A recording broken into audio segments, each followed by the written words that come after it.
In advanced language assessments, candidates with high-level vocabulary often fail because their descriptive responses lack sequence. Without a stable structure, individual ideas collapse. Simply memorizing sophisticated terms is rarely enough. To communicate effectively under pressure, speakers need a chronological scaffold to organize their thoughts before they begin. The event framework provides this organization, specifically designed for tasks that require detailed description. This grid represents 4 modular components: introduction, situation, experience, and feeling, or ISEF.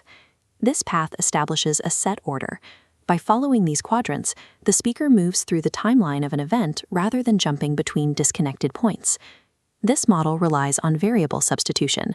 By placing specific adjectives and adverbs into established slots, the speaker can systematically demonstrate their vocabulary range.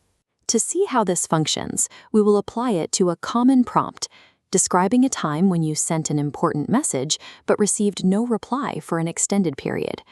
We will use the framework to transform this simple scenario into a structured, detailed response that meets the specific requirements of the assessment. The first module is the introduction. This phase defines the basic parameters of the story, giving the listener the necessary context to follow the narrative. First, we identify the medium of communication. We'll specify that this was a highly crucial email, or perhaps a direct message. Second, we define the recipient. To maintain a professional tone, we can choose a university professor or a hiring manager. Finally, we add the temporal context, the specific time frame, such as a final university semester or a period of job hunting. By identifying the who, the how, and the when, the speaker defines the narrative environment in the very first sentence. Next, we move to the situation. The goal here is to establish the motivation behind the message and what was at stake. We begin with the primary purpose. Examples might include requesting a letter of recommendation or following up after a job interview. To add depth to the scenario, we introduce the element of urgency. Describing the matter as time-sensitive or of great importance provides a clear reason for the stress that follows. This lead-up results in the action, carefully drafting a professional message and hitting send. This action is paired with the expectation of a prompt response, which sets the stage for the upcoming conflict. The situation phase establishes the tension required to make the communication breakdown meaningful for the listener. The experience phase covers the core conflict, the waiting period. This is the silence, the gap of days or weeks where no reply arrives. During this gap, the speaker should describe their specific behaviors. These include actions like obsessively refreshing an inbox or checking a spam folder for a missed notification.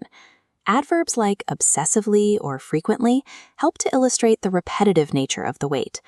This period eventually concludes with a resolution, the exact moment the reply finally arrived, perhaps 3 weeks later. We then provide the explanation for the delay, such as the recipient being swamped with work or a technical glitch. This stage demonstrates the ability to articulate a sequence of events and behavioral responses over time. Finally, we reach the feeling phase. To reach a higher proficiency level, a response must move beyond the facts and offer an emotional reflection. We start with the negative feelings experienced during the silence, like frustration or a sense of being ignored. When the explanation for the delay arrives, it triggers an emotional shift in the narrative. Those negative feelings are replaced by relief or understanding once the situation is clarified. The framework concludes with a synthesized lesson learned from the experience. This might be a takeaway about the importance of patience in digital communication, or the danger of making assumptions. By ending with a generalized lesson, the speaker moves from a specific memory into an abstract discussion of broader concepts. When we look at the full model, we see a complete, unified narrative. The chronological progression ensures the story remains focused from the introduction to the final reflection. By placing targeted vocabulary into each specific module, the speaker can consistently meet the language requirements of the test. Using this method helps prevent disorganized responses or loss of focus during high-pressure assessments. A sophisticated vocabulary is most effective when it is supported by a reliable organizational structure.